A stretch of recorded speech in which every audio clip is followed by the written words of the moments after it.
नमो बुद्धाय। आप समस्त धम्म प्रिय बंधुओं को मेरा सादर नमो बुद्धाय, सादर नमन। मैं उस तथागत बुद्ध की बात, मैंने उनके संदेश को जो प्रथम बार उन्होंने सारनाथ में अपने पंच भिक्षुओं को दिया था, उसी का मैं स्पष्टीकरण लेकर के आपके सामने प्रस्तुत हूँ। तो पूरे दुनिया को विश्व गुरु का पद दिलाने वाले, पूरी दुनिया में भारत को विश्व गुरु का पद दिलाने वाले और एक बहुत ही स्पष्ट और क्लियर कट ज्ञान देने वाले, बहुत ही स्पष्ट मानव के दुखों की व्याख्या करने वाले, उसके समाधान बताने वाले बुद्ध के संदेशों को मैंने ये क्रमवार वीडियो के माध्यम से बताने का प्रयास प्रारंभ किया है। और आप समस्त श्रोता बंधुओं से, दर्शक बंधुओं से अनुरोध है कि इसको ध्यानपूर्वक सुने, इसका मनन करें, इसको समझें, इसका अध्ययन करें।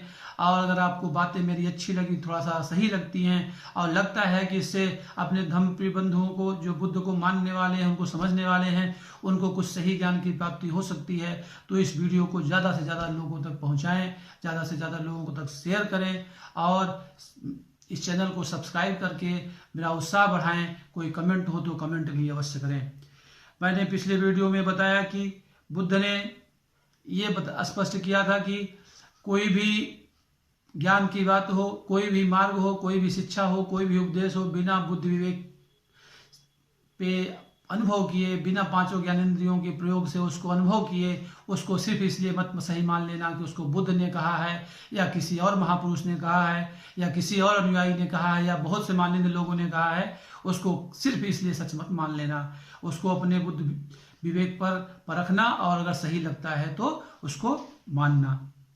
इस प्रकार वो स्पष्ट करते हुए आगे कहते हैं कि अब मैं तुम लोगों को यह श्रेष्ठ ज्ञान देता हूँ, तुम इसे हर्षपूर्वक और प्रेम पूर्वक ग्रहण करो। अगर कहीं बीच में तुम्हारे मन में कोई संदेह पैदा हो जाए तो मुझे उसी समय तत्काल टोक देना। अब आगे वो स्पष्ट करते हैं कि हे भिक्षुओं, इस संसार में चार श्रेष्ठ सत्य हैं, चार श्रेष्ठ सत्य हैं जिन्हें पहली बार बुद्ध प्रकाशित कर रहे हैं। वो कहते हैं कि संसार में चार, जिसको आर्य सत्य कहते हैं, श्रेष्ठ सत्य कहते हैं, वो चार हैं और इसको पहली बार स्पष्ट रूप से बुद्ध ही बता रहे हैं। इसके पहले किसी धर्म में, किसी संप्रदाय में, किसी मत वाले ने स्पष्ट करके नहीं बताया है। कहते हैं कि पहला श्रेष्ठ सत्य क्या है, बताते हैं कि पहला जो आर्य सत्य है वह है सारा संसार दुखमय है और दुस्सह दुख से जल रहा है। कि ये संपूर्ण विश्व संसार जो है ये दुखमय है, दुख से भरा हुआ है और सारा संसार इस दुस्सह दुख में यानी असह दुख में जल रहा है। और आगे क्या कहते हैं, स्पष्ट करते हुए बुद्ध की जन्म भी दुख है, मृत्यु भी दुख है, रोग भी दुख है, बुढ़ापा भी दुख है, प्रियजनों का वियोग भी दुख है, अप्रियजनों का संयोग भी दुख है, भूख प्यास आदि और भी अनेक प्रकार के दुख हैं। सभी संसार में सभी दुखों से ग्रस्त है।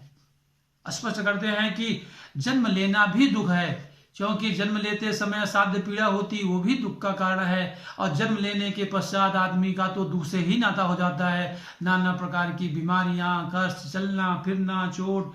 यानी कहने का मतलब आदमी के जन्म से लेकर के मृत्यु तक सिर्फ वो दुख ही दुख है। मृत्यु तो दुख ही है, लोग मानते ही हैं। रोग हो गया वो भी दुख हो गया, बुढ़ापा आ गया वो भी दुख हो गया। कभी प्रियजन से मुलाकात हुई लेकिन बाद में कुछ समय के बाद बिछोह हुआ, तब भी दुख होता है। और अप्रियजन से कभी सहयोग हो गया, कभी ऐसे असामाजिक तत्वों से दोस्ती हो गई तो वो भी दुख का कारण आगे चल करके बन जाती है। भूख है, प्यास है, यानी संसार में सारी जगह दुख ही दुख व्याप्त है। और आगे, और यही प्रथम आर्य सत्य है। आगे स्पष्ट करते हुए बुद्ध कहते हैं कि संसार में सब दुख सकारण होते हैं, यही दूसरा श्रेष्ठ सत्य है। दूसरे आर्य सत्य को स्पष्ट करते हुए कहते हैं कि बुद्ध कि जो संसार में जितने भी दुख हैं वो किसी न किसी कारण से उत्पन्न होते हैं, बिना कारण के कोई कार्य नहीं होता है। तो कोई कारण है जिसकी वजह से दुख उत्पन्न होता है। और स्पष्ट करते हैं कि बुद्ध कि संसार में जो भी दुख है उसका जो मूल कारण है वो क्या है, तृष्णा है। तृष्णा ही वह मूल कारण है जिससे संसार में नाना प्रकार के दुख होते हैं। और आगे तृष्णा का भेद बताते हुए कहते हैं कि उसके भी तीन भेद हैं, तृष्णा के भी 3 भेद हैं। और सतर्क और सचेत होकर के हे बच्चों सुनो, क्या कहते हैं। पहली तृष्णा क्या है, काम तृष्णा है, यानी काम भावना, प्रबल काम की इच्छा, प्रबल भोग विलास की इच्छा, स्त्री गमन की इच्छा, ये जो काम तृष्णा है ये पहला कारण है जो कि मनुष्य को दुख देती है, जिसके वशीभूत होकर लोग लगातार शारीरिक सुख भोगों में लिप्त रहते हैं और वे अपनी इंद्रियों के दास बनकर निरंतर सुख की खोज में लगे रहते हैं, लेकिन सुख के बदले अपार दुख भोगते हैं। कहते हैं कि इस काम की तृप्ति के लिए लोग नाना प्रकार के इंद्रिय सुख के भोगों की आकांक्षा लेकर के निरंतर उसकी सुख के लालसा में प्रयास करते रहते हैं, लेकिन अंततोगत्वा उनको सिर्फ और सिर्फ दुख की ही प्राप्ति होती है। कुछ क्षणिक थोड़ी सी देर के लिए सुख मिलता है लोग, लेकिन वो भी क्षणभंगुर होता है और मन फिर से तृष्णा में ग्रस्त हो जाता है और फिर से उसी की खोज में वो निरंतर मनुष्य भटकता रहता है। इस प्रकार पूरी संसार में, पूरे जीवन काल में वो सिर्फ दुख के पीछे ही भागता रहता है।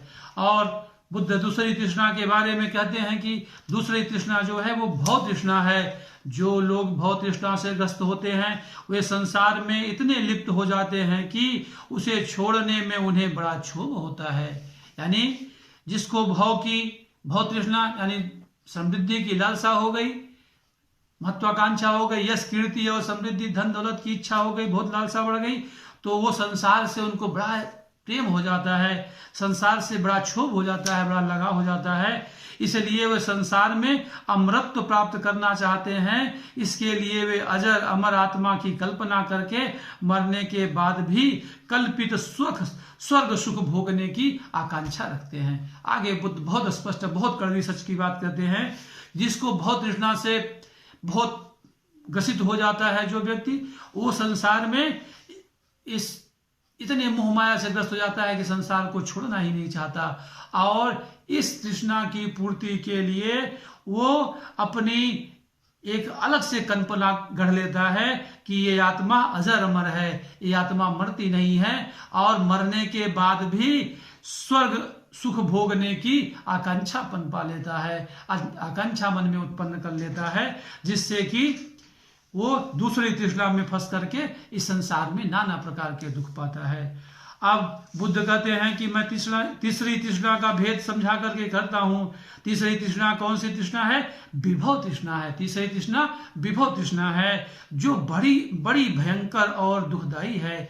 जो लोग विभव तृष्णा से ग्रस्त होते हैं उन्हें अपना जीवन बोझ मालूम होता है, उन्हें संसार विस्मय प्रतीत होता है। और बुद्ध स्पष्ट करते हुए कहते हैं कि तीसरी तृष्णा जो है वो विभव तृष्णा है और जो इस तृष्णा के वशीभूत हो जाता है उसको संसार बहुत ही कष्टमय, बहुत ही दुखमय प्रतीत होता है और वह इसमें बिल्कुल जीना नहीं चाहता है, उससे बहुत ही वो विक्षुब्ध हो जाता है। और आगे स्पष्ट कर रहे हैं बुद्ध की जो लोग विभव तृष्णा से ग्रस्त होते हैं वे जन्म मरण के फंदे से छूटने के लिए व्याकुल रहते हैं। यानी अब वो संसार में दुख ही दुख देखते हैं, वो विभव से परेशान हो गए हैं और सारे संसार में वो व्याकुल हो गए हैं और इससे बचने के लिए एक नई कहानी गढ़ी जाती है, एक नया मायाजाल बुना जाता है। वो कौन सा?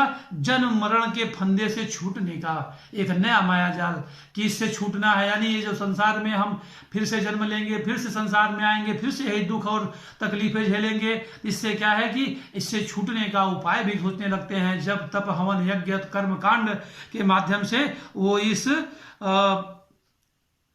जन्म मरण के चक्र से मुक्त होने का प्रयास करने लगते हैं और वो दुनिया भर के आडंबरों से, दुनिया भर के कर्म कांडों से फिर से ग्रसित होकर के फिर से दुखी भोगते हैं। और इस प्रकार बुद्ध स्पष्ट करते हुए कहते हैं कि दुख का निरोध इसी शरीर में संभव है। बहुत ही स्पष्ट और सच बात कही बुद्ध ने कि मरने के पश्चात कोई स्वर्ग नहीं होता और जन्म मरण से मुक्ति के लिए कोई विशेष कर्मकांड सहायक नहीं होते और संसार में इस रहते हुए भी सशरीर इस दुख का निरोध किया जा सकता है। और इन तीन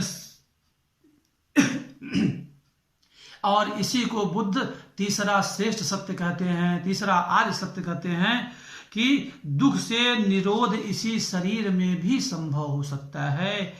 तृष्णा को सभी दुखों का कारण मानकर उसका निरोध करके सभी दुखों का निवारण किया जा सकता है। बुद्ध कहते हैं कि अगर मनुष्य इसी शरीर में रहते हुए और सुख भोगना चाहता है, इस दुख के बंधनों से मुक्ति पाना चाहता है, तो क्या बताते हैं कि तृष्णा को निरोध करके, तृष्णा का निरोध करके, तृष्णा से बच करके आदमी इन दुखों से मुक्ति पा सकता है, इस दुखों के पार हो सकता है।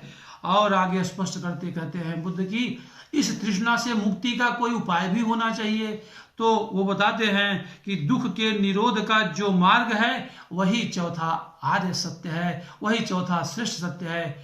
और बुद्ध इस मार्ग के बारे में बताते हुए कहते हैं कि इस जो दुख से मुक्ति का मार्ग है, तृष्णा से मुक्ति का मार्ग है, वो 8 कल्याणकारी अंगों में बटा हुआ है, जिसको कि अष्टांगिक मार्ग कहा जाता है। और आगे बुद्ध बताते हैं कि इस अष्टांगिक मार्ग पर चल करके मनुष्य इस तृष्णा से मुक्ति पा सकता है। और जब तृष्णा से मुक्ति पा जाएगा तो उसको निश्चय ही इस शरीर में रहते हुए भी परमानंद की प्राप्ति हो सकती है और दुखों की मुक्ति हो सकती है, दुखों से निवारण उसका हो सकता है। इस प्रकार मैं अब अगले वीडियो में अष्टांगिक मार्ग की चर्चा करूंगा।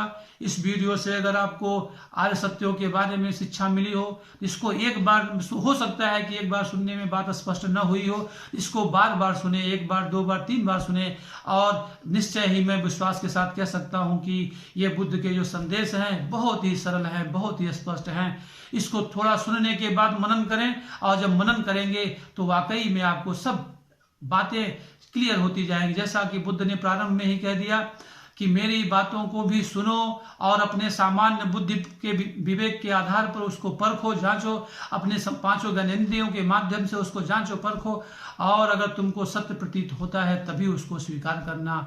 और मैं इसीलिए जो 4 आर्य श्रेष्ठ की बात हमने कही अभी बुद्ध के उपदेश से, तो उसको आप लोग ध्यान से समझें, सुने, मनन करें, और निश्चय ही आपको लगेगा कि वो सत्य हैं। और एक बार में स्पष्ट नहीं होता तो उसको दोबारा तिबारा अवश्य सुने और ध्यान से उसका मनन करें, तो आपको निश्चय ही उसका अनुभव होगा।